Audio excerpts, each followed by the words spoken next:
met at episode 7 here at Fuggles Warlock with Glenn. Yeah. So Hi, Glenn, welcome to Fuggles. So Glenn, give us a bit about your own background to start us off and how that transitioned into your business. I came from the hospitality industry. Had a pub for 20 years, Sportstown, indoor soccer complex. 20 years restaurant. is a long time Yeah. in that business. Most people don't last that long. Yeah, it was a very unique building. It was 5.1 acres, indoor soccer, tennis, restaurant, bar, pool. So there's a number of different features to it. That was starting to wind down. Property became too much. Decided to sell the property. This project was starting at the same time. 4 different people, 4 different business minds. So it worked. Oh, excellent. Excellent. And then how long ago did you launch? We took the building July 2015. Yeah. We brewed our first beer January of 2016. Wow. Okay. April of 2016, we then opened the tasting room. Yeah. So lounge license endorsement took longer. And, Yeah. Yeah. As it always does in BC. hey, it's 9 to 12 months now. I just talked to them a few days ago about something that's 9 to 12 months. Yeah. Wow. Wow. Not fun. So the 4 minds that came together Yep. form. What were the different backgrounds? Because you had There's a hospitality. financial background. Yep. Cam Slade, who is no longer an operating partner of the business. Dan Collier, who's our beer designer and creative Mind. person, yeah. And then Tom Orange is our sales and marketing and our president. And then myself in the hospitality department. Cool. So, So you kind of covered all the bases. yeah, I think we have. Yeah. It's a daily grind for sure. Yeah. And then what were the kind of the struggles as a craft beer, startup in a kind of growing market, and especially like 2000. We got in at the right time, I think. Yeah. Previous to that, though, we'd had a brand. We had brewed at Dead Frog Brewing, doing some contract brewing. So we had a little bit of a foothold in the market. Yeah. So a little easier. We were in some liquor stores. We had some pub relationships. But the biggest thing is getting liquor stores, getting your local people to buy in's easy. Right Yeah. in your neighborhood, that's easy. Yeah. Getting the rest out there. And it's cash flow. Yeah. Is that kind of the hardest thing you've got, like reaching outside like Delta, because your locals are Richmond, Richmond? not Delta. Oh, sorry. You're not 4 Winds. No, you're not 4 Winds. Good friends of ours, but not 4 Winds. But you would probably expect some of the Delta folk as well. Oh yeah, The no, we neighbours. do. We're in 600 liquor stores now, so it's expanding. Wow. I mean, gained 4 salespeople. Took a long time to get there. Yeah. We're probably in 120 bars downtown now. Yeah. And our reach is pretty good. Abbotsford's a massive community for us. Yeah. Craft beer community as well with Trading Post.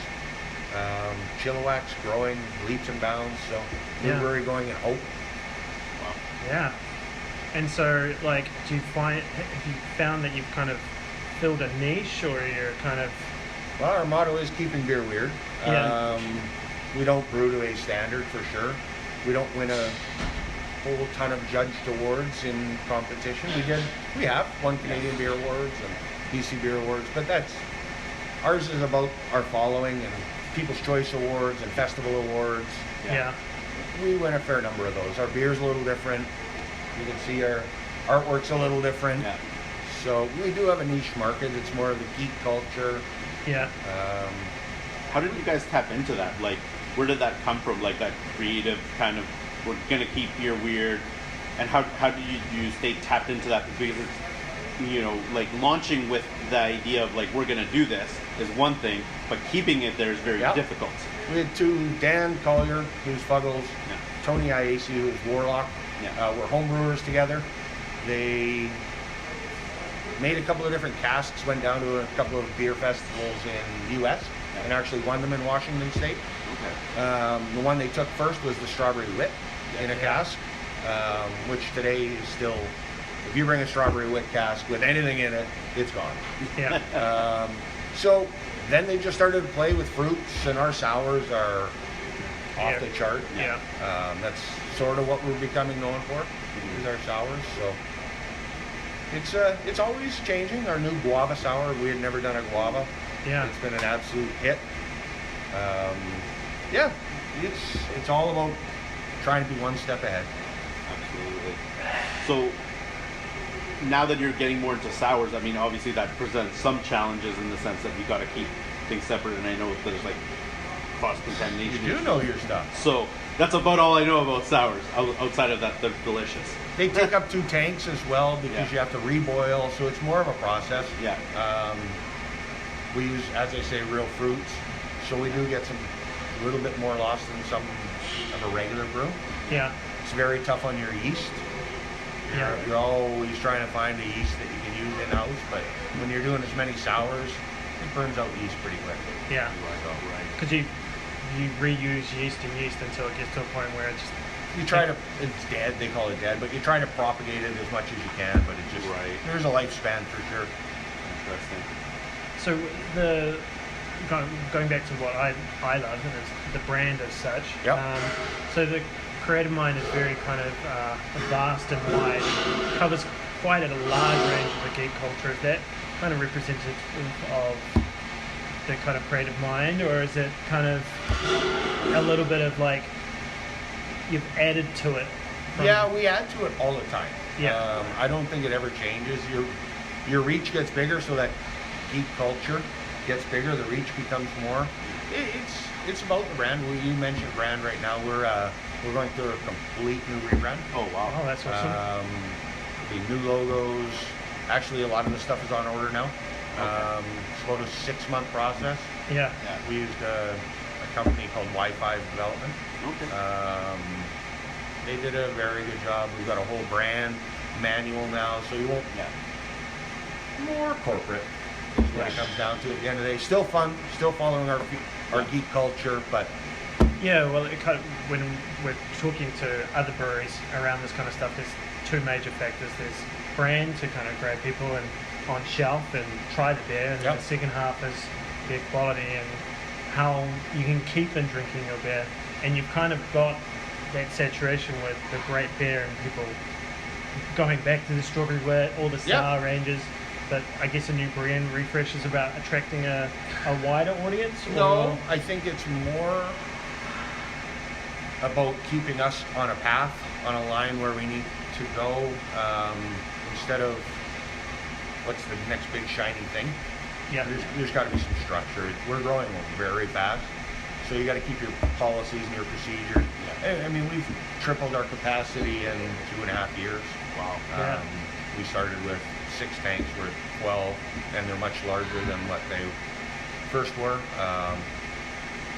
It's about being more corporate, and it is still fun. You're going to find the brand's going to be really fun, all new labels. Yeah. But there'll be refinement to it.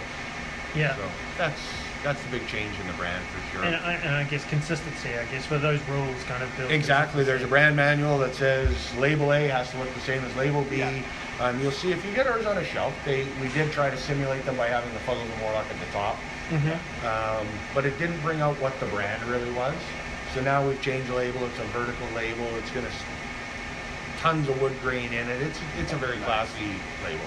Yeah, and that's a struggle for many breweries who have been around probably a little bit longer and grown up very fast. Like we worked with a brewery on the island that had that same problem, where they had over the years they've worked with 3 or 4 designers, and there was 3 or 4 different designs, and you have to find that glue and those guidelines, those rules. Yeah, and people need to know what's on the shelf. They need to, oh, that's a Fuggles, or that's a Lighthouse, or that's a red truck. Yeah. There's defining things in that for sure. And there's definitely some who do it more to an extreme with less fun and less play. You know what I mean? Like, just saying red truck, for instance, you can pick them on shelf. They all look the same. Correct. Phillips is eccentric and different, but it's a Phillips beer. Yes. So it's about getting the eye to the can, liquid to the lips, as they say. Yeah. So I hate to use those general terms, but that's what it is. Well, So from like more of a business side then, what does the next year or so hold? So you're going through this rebrand, obviously looking to expand your distribution. Not really. No? Trying to maintain distribution. We're going to bring our distribution. We export to a lot of different markets. We're in South Korea, Brazil. We've been to Japan a couple of times, smaller bit in Taiwan. Alberta, Manitoba, Saskatchewan, Ontario, and New Brunswick is blowing up for craft beer. But we're going to try to dial that back and bring it back into BC. Focus on our core a little bit more. Build from within slowly. Again, it goes back to that corporate. You have to be local to be big, and then you can go from there. Well, yeah, I guess that goes back to like not wanting to fight a two-front war. It's like, fight it at home plus outside. You're stripping resources. Shore up the you're local. stripping resources. You're sending people all over the country to quality control festivals. It becomes too cumbersome at times, and it comes down to margins. Margins are not as great outside your own territory. Shipping costs is nothing to sneeze at, I guess. And correct. Even deliveries. I mean, we're very big on Vancouver Island. I would say, a third of our business goes to the island. Wow. We have a driver 4 days a week on the island. Wow. That's quite a bit. It's crazy. I would have never thought a third. I mean, we've had people trying to piggyback with us and go over with us, but we just don't have space. It's very large, and the Okanagan is starting to really take off. So. And I guess the other restriction is space. Have you got room to throw in a dozen little tanks? No, we don't have room for a dozen, but we have a room for some. But that comes down to utilizing space better, and you may have to get an off-site warehouse for dry goods and so on. That's the biggest thing right now is space and capacity. You're absolutely right. And then on the concept of having fun, is there kind of a barrel aging process you're considering with an offsite? You will see that there's a couple of barrels in play right now, right over behind my right shoulder inside the brewery. It's a slow process. Again, barrels take up a ton of space. I'd love to put them right where we're sitting because of the view in the tasting room, but space issue. Tasting room equals money. So the barrel aging is now like a test that you guys are kind of ongoing. We've got 2 in barrel right now. That'll probably be another 6 months in barrel, 5 months, and then we'll see what Warlock comes up with those. But he's excited. That'll be a whole program going forward, though. Perfect. Is that going to be in tasting room only or also external? This product will be tasting room only. Hopefully in our next couple of ventures, you'll be able to have them in different Fuggles and Warlock tap rooms. I love the concept of tasting room only. Barrel aged, because as much as people may consume your brand, it gives them an excuse to come here and then really experience the brand outside of the liquor store. No matter what, you need people in your door to see what you do and how your people feel about the brand. You can go to good tasting rooms and bad. I hope mine's one of the better ones. Our staff really get the people. A lot of regulars, but you need to incentivize those regulars to come back, and you just can't put everything into market. Exactly. Well, and by the way, we'll take some shots right after this, but beautiful room. Definitely, if you're seeing this, please come down. Like this is it's an experience. This didn't look like this when we got here. No. Two of us tore this room apart for 4 months. I changed concepts 4 different times, changed what it was going to look like 4 different times. But it turned out okay. And definitely. A couple more of these to follow in the near future, we hope. Tap rooms. So how does that work? Is it in like a satellite tasting room away from the main brewery?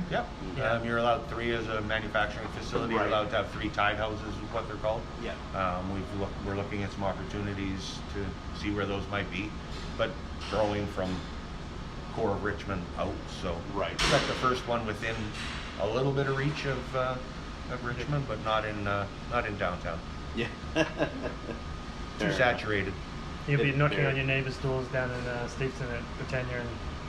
They're good friends of ours. We've got beer going over on our truck for them right now. Well, that's the best thing about the craft beer market. I guess everyone wants to give you a hand if you've run out of yeast, or do a collaboration with you, or help each other up. I mean, at the end of the day, everyone buys from the same people. All the products that you're gonna buy, your shirts and your hats and your yeast and your malts and everyone buys from the same people. If someone can't supply it, you've got it. Why not help them? You're gonna get it back in spades anyways. I know we've borrowed yeast from Four Winds and Parallel 49. It just happens. It's a good community. Someone could open beside me, and I'd be pretty happy to have another brewery right beside me. Yeah. And how does that compare to, like, you know, the hospitality industry? Somebody opens next door, it's not the best. It's totally different. There's two sides to that as well in the restaurant business. You just got to be better than the guy beside you. Yeah. Yeah. So you got to offer different things. You can't just be standard. We do a food truck 4 days a week. Before we're getting a kitchen permit now. Nothing elaborate. Yeah. Small, tidy, easy. But people do help out in ways that you just wouldn't expect another business to. I'd literally love to have another one. It drives people to the area. Yeah. They're going to take your product to go. They're going to see the difference in a tasting room. So there's two or more in one area almost becomes a destination. That's exactly it. Before we started filming, we were talking about Brewers Row in Coquitlam. Yep. You know, like if there was only one brewery there, that phenomenon probably would not happen. But it's the fact that you have three right next to each other, and then one like down the road a little bit. But it's all within 5 minutes walking distance at the end of the day. Yep. Creates this hub for people to congregate in. It's a good thing and a bad thing. You can't get in the door at some of those places on a Saturday afternoon at 2, and sometimes that's disappointing. But people have those choices. We're in the middle of an industrial area. Yeah. Transportation is decent for a bus. Yeah. But I think if we had another one, the city might look at how they could encourage more people to the area. Yeah. We're looking at a shuttle service now from hotels, and that'll bring people to the brewery, excuse me. But it's a process, but I love it.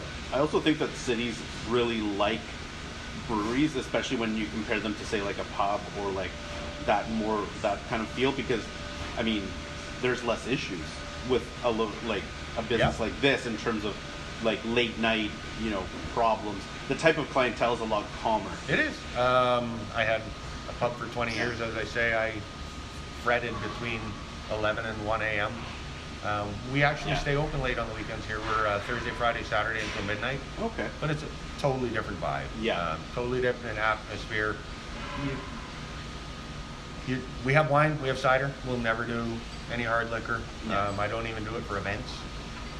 The city, you mentioned the city, they've been great. Yeah. They really have. We do a lot of events with them. They invite us to many different things. Yeah. Chamber of Commerce, Richmond Tourism. Mm-hmm. Those get more play than a pub's going to get for sure. They're not wanting chicken wings. They want crafty, local, people employing more people. Yeah. So 7 of us to start and 40-ish now. Wow. So 40? Yeah, 40 on not all full time, obviously. I mean, that's a very short timeline, because I mean, brewed your first beer 2016. Yep. We're like in the middle of 2019 now. I mean, like, you know, in business terms, like, that's not a long time. No, at all. It's very short Yeah. growth or time for that growth. I guess the highest we got to is 42.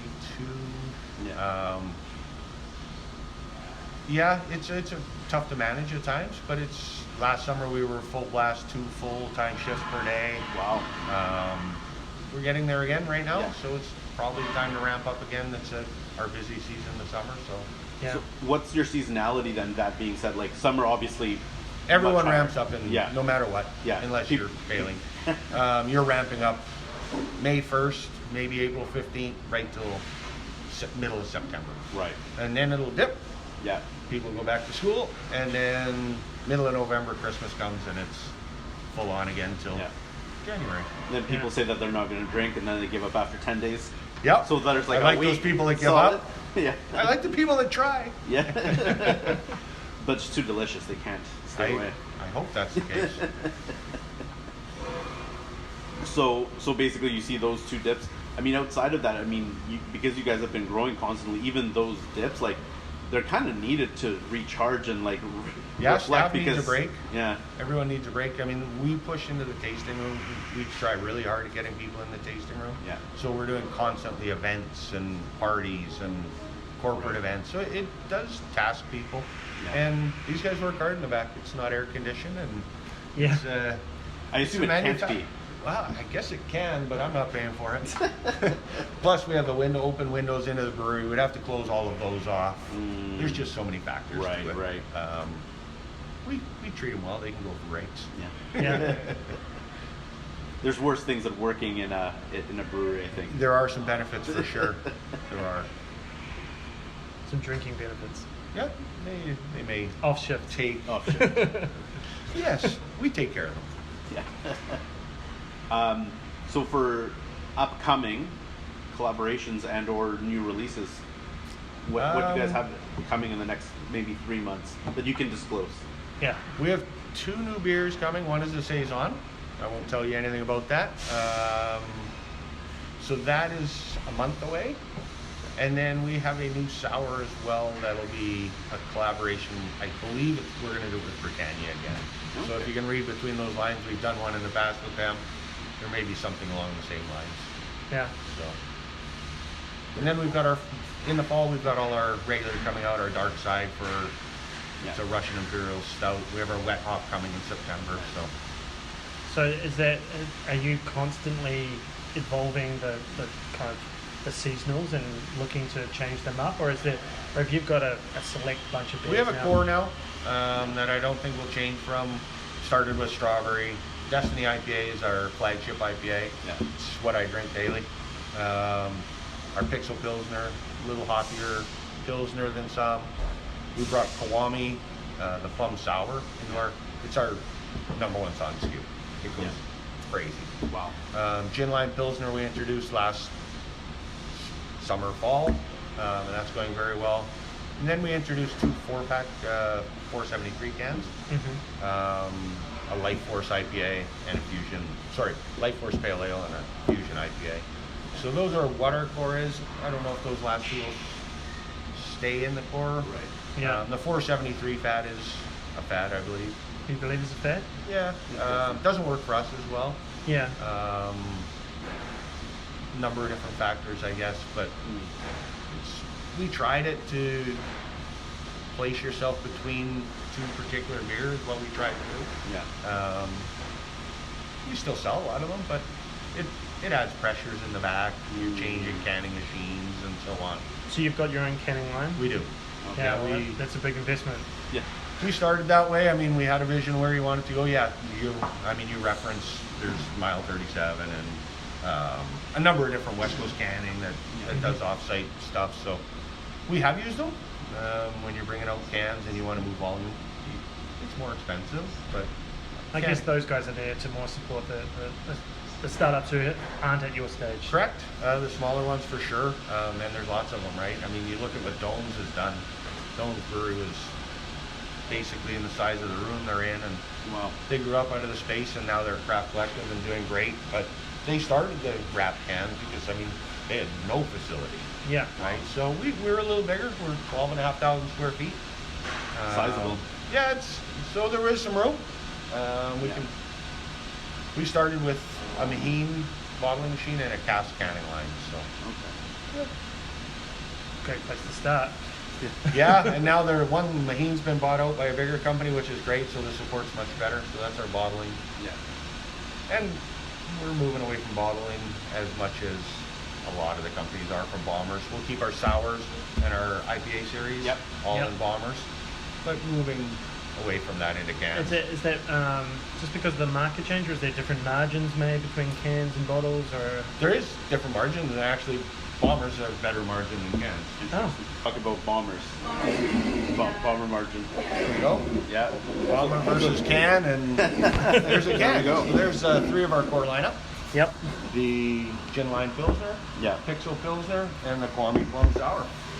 But so this is the biggest seller so far in the season? It is. It's picking up dramatically. Strawberry Wit is listed in the government liquor store as a spec, but this is I had picking one up. this weekend. Did you? Yeah. Good. This is picking never up go steam so much.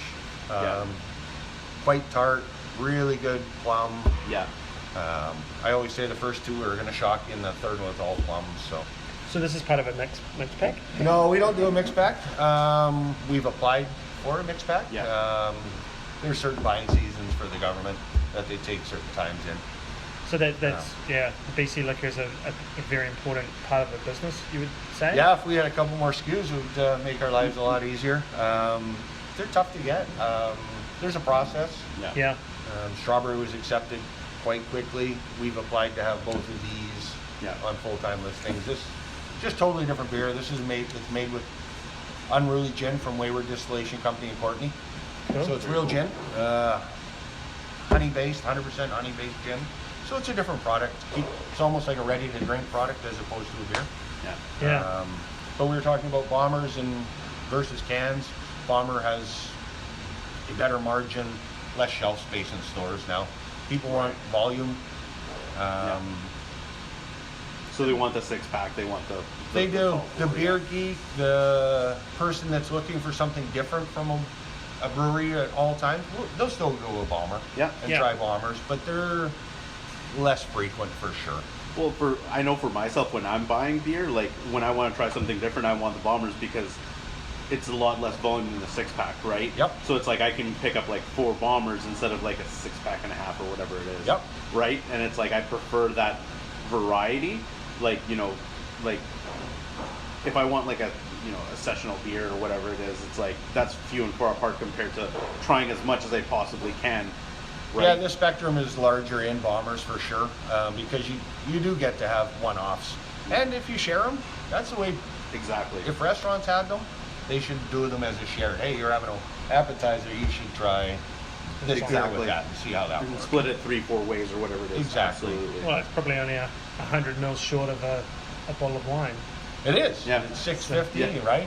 So, you were mentioning in terms of moving away a little bit from bombers. Is that just for the regular lineup, obviously? And Yeah, the we'll keep other stuff then. We'll certainly keep our sour series and Got our IPA experimental series Yes. and bombers, and we try to bring those out every 45 days.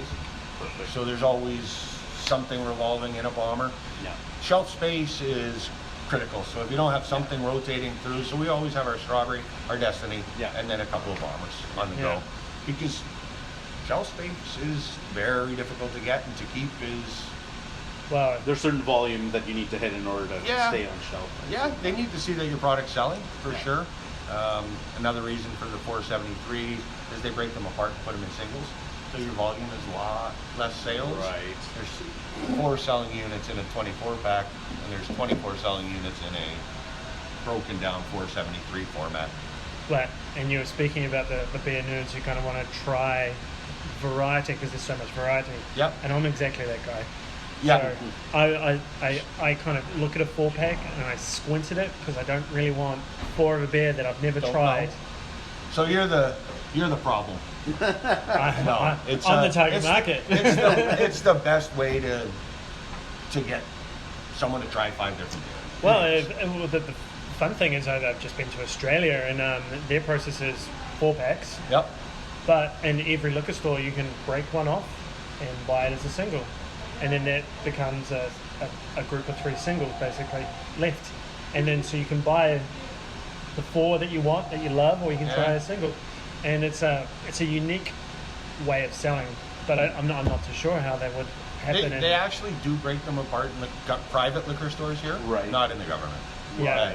They want selling units volume again, right? Yeah. I don't see the benefit to a lot of the liquor stores doing it because your margin's not that high. You're not selling as much volume. Yeah. But everyone has their own business model. Yeah. Yeah. You've just got to make sure that you've got your beer in there. In this Yep. bottle. That's it. Yeah.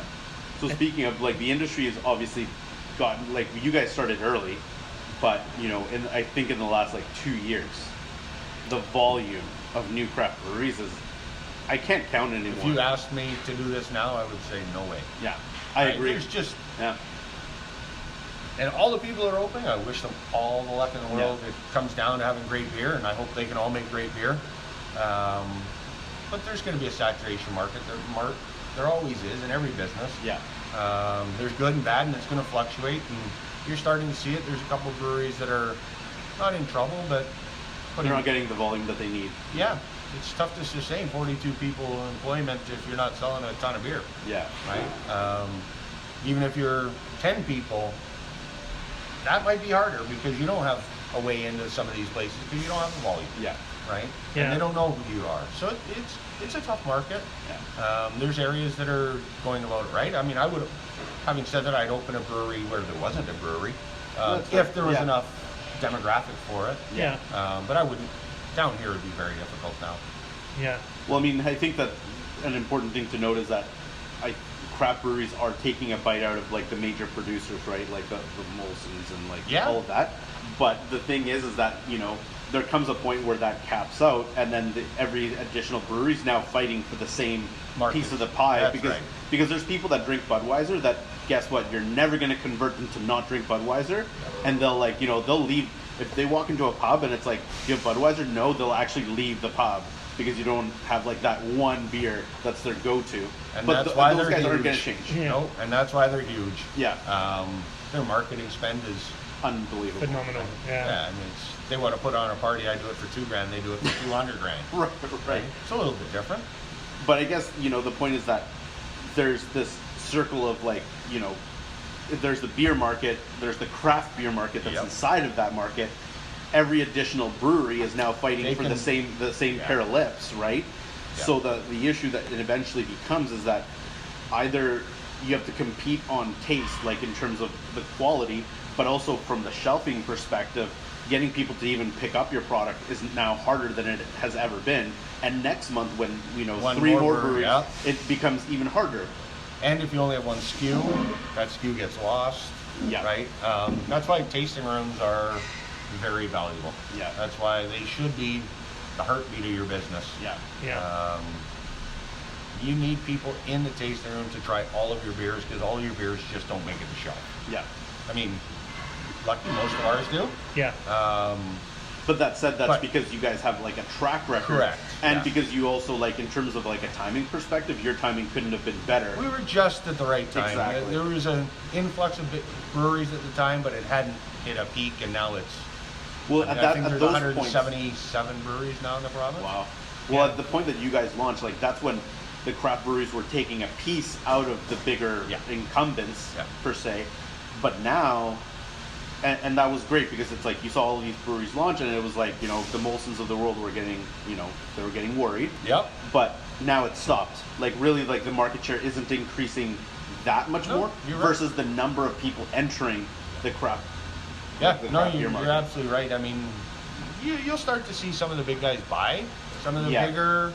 That's already breweries. happened with the Down larger the- ones. Yep, down the States for sure. It hasn't Well, hit us yet. you've even got Granville and VOB on the arm, and Yeah. they've kind of been. Yeah, Muskoka bought Granville or Victoria. Those are the big ones that come to top of Yeah, mind. no, you're but- right for sure. I mean, Sleeman is a big player, right? And they're gonna buy somebody. Yeah. They'll buy somebody to get in that craft beer world. Yeah. Do you have any predictions around the timing? You don't want to have a guess around when you I know when when you I want see- to sell mine. Well, no, I don't predict this is a place that has been built to sell. Even though there's some breweries out there who you kind of look at and you go, yeah, this has probably been built to sell. I mean, 2 local restaurateurs have bought breweries of late, right? Daniel Franco bought, which is now Tap and Barrel, so he was a Yeah. restaurant guy. Sorry, it's Brew Hall now. Yeah. So, and then the Donnelly Group has bought Postmark. So, I mean, there's, Yeah. or sorry, Bomber. So there's some breweries that are being sold around here for sure. Yeah. This isn't particularly built to sell. It's built to build. Yeah. We would like to build multiple tap rooms, and whether you build a brewery somewhere else to keep going, but Yeah, get your 3 Alberta. satellites, build another brewery. correct? But I guess Or it's take over a brewery. Yeah. So Or buy the other breweries out. Correct. Yeah. one thing that you said that I found really interesting is, how much the tasting room matters, and now it's the heartbeat of the business. Where do you think, and not we're not going to mention names here, but breweries that haven't gotten that part right, what do you think is the biggest mistake or mistakes that people make about their own tasting room? I can be honest, I don't go to a ton. I've been to lots in this area. Yeah. I do benchmarking. I'm going to do it in the U.S. I'm going to go to Bellingham. Right. I'm going to go to some of these other places. It really is about staff. I don't. It's cleanliness, but it's about the staff. If someone doesn't greet you or want to carry on a conversation, ours is a little different. We have TVs. Yeah. We have a little bit different vibe to the room. It's still about our beer. Yeah. But it's about having the person stay for more than one beer. Yes. You Right. go to some breweries and, yeah, beer's good. What are we doing here? Yeah. Right? There's just not the ambiance. I like the music loud in here when we get going. I don't care if someone plays the piano. It's not a stuck-up room. It's a fun room. Yeah. But the staff better know your beer, and they better know your customer. Yeah. And that's what I find with the successful ones for sure. Yeah. There's some that are stale though. They build that relationship with the customer and keep them coming back. I guess it comes from my pub atmosphere days when I had the pub, that you need regulars. You need those people to come back every day. And we have regulars that came in and drank this, and that's all they drank. And they drank multiple per day. Yeah. And then 2 days later, they're like, I gotta try this. And then I'm gonna try, this is the part that keeps bringing regulars back. I have a customer now that he'll start at the top and drink. Right. And he had Pixel for a year. Wow. And now he drinks sours like they're going crazy. Yeah. So it's about introducing people, and the staff do that. Yeah. So tasting room's vital. Yeah. Vital. Do you guys do like some of your market research within the tasting room as well, in Yeah. terms of like launching new things, getting the feedback? We do a cast night every Thursday. Yeah. We did a research and development where we sold tickets. We gave everyone 12 tasters. Dan and Tony spoke on all of the product. We did a blind taste test one time, just like a wine tasting, and took everyone's feedback from that. We got 2 beers out of that. Wow. It's not very good when you think we had 14 to sell, or 14 to offer, and only 2 went to production, but that's what it takes. They're not all good. But I mean, actually, You guys do 214 is good. a great number. Yeah, 2 It out is of like, 14 is a you know good what? number. It's like, I always tell people, it's like, you know, if you have like 2 good ideas out of 100, Yeah. you're ahead of the game most likely, right? You are, for sure. And these guys take pride in what they do. Yeah. They don't want to put out crap. Yeah. But just like you and I, it's varied palates, and you love your IPA. Yep. And you're a bit of a hophead as well. Yep. I'm the same. So, Yeah. like, if I was tasting a pedal of saisons and sours, like saisons, I'm like, oh, it's okay. Get me down to the IPA end, and that's how Right. you know And- the struggle to get 14 that everyone likes is. We had 2 customers, I wish I could tell you their names. They didn't even drink beer before they came to Fuggles Warlock. We heard about this strawberry, so they came in. Yeah. And they literally drink 7 days a week now, beer. They don't have anything else but beer. Yeah. But it's about getting people to try different things. You're a hophead. What do you drink? Actually, like dark. Yeah. Like So- dark cask, like aged. Yeah. So we have a multi-towers. It's incredible. Yeah. So yeah, there's just so many pallets for so many people. I've got the exact same story with my girlfriend's parents. Dad's a big pills drinker. Yep. Mum 'Cause you doesn't can drink 8 of them. Mum doesn't drink beer at all. Yep.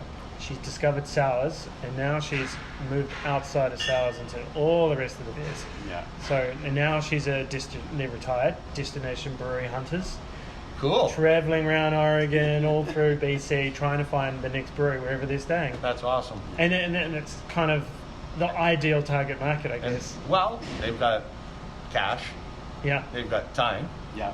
and they have a palate that they want to try different things, Yeah. right? The hardest part is how do you speak to that particular retired market, because they're not so savvy with technology either. Like you I- have to rely on their children to influence them. It's funny, I don't want to get too much into a story, but yesterday I was here, Sunday morning, it was Saturday morning, and the first 12 customers in, average age must have been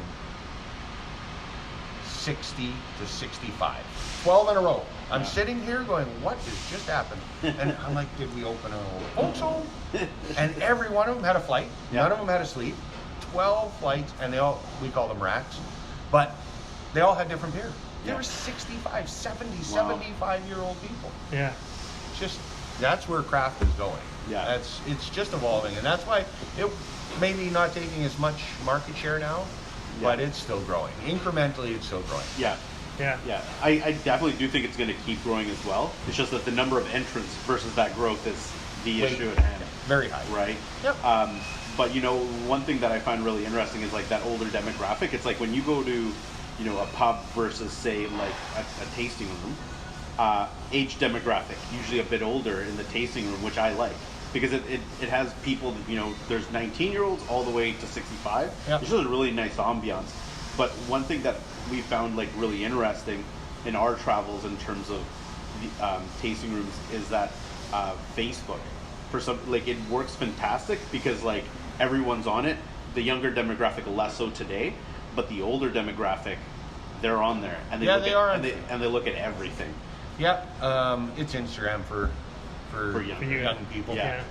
We literally hit 10,000 followers yesterday. That's a big milestone. Now we actually had a contest, and we hit that yesterday at about 9 o'clock last night. Wow. So it was good. But yeah, Facebook people do get, especially the older demographic like me get that.